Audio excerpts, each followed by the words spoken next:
एक बादशाह था जो अपनी बेटी से बेपनाह मोहब्बत करता था। उसकी बेटी खूबसूरत और अक्लमंद थी और पूरे शहर में उसकी मिसाल दी जाती थी। लेकिन बादशाह के दिल में एक खौफ था। वो चाहता था कि उसकी बेटी एक ऐसे शख्स से शादी करे जो उसकी ज़रूरत और हिफाजत का ख्याल रख सके।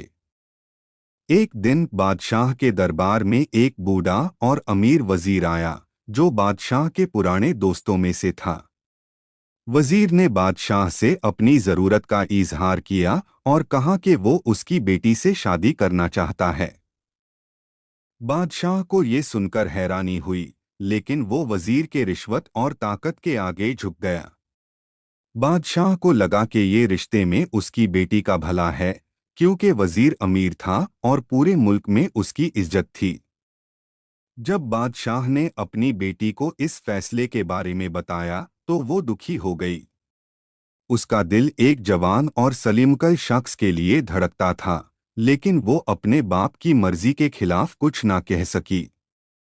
शादी हो गई, लेकिन बेटी का दिल कभी उस बूढ़े वजीर के लिए नहीं माना। एक दिन बेटी ने अपने बाप से बात की और कहा, आपने मुझे एक जिंदगी दी जो सोना और चांदी से भरपूर है, लेकिन इसमें मोहब्बत का रंग नहीं है। बादशाह को अपनी गलती का एहसास हुआ, लेकिन अब वक्त गुजर चुका था। कुछ आस बाद वो वजीर बीमार होकर मर गया और बेटी अकेली रह गई। लेकिन इस सफर में उसने सीखा कि जिंदगी के फैसले सिर्फ ज़ाहिरी सुकून देखकर नहीं लेने चाहिए। मोहब्बत और इज्जत का ताल्लुक सिर्फ माल और दौलत से नहीं होता, बल्कि दिल के साफ होने और एक दूसरे की खुशी में अपनी खुशी ढूंढने से होता है।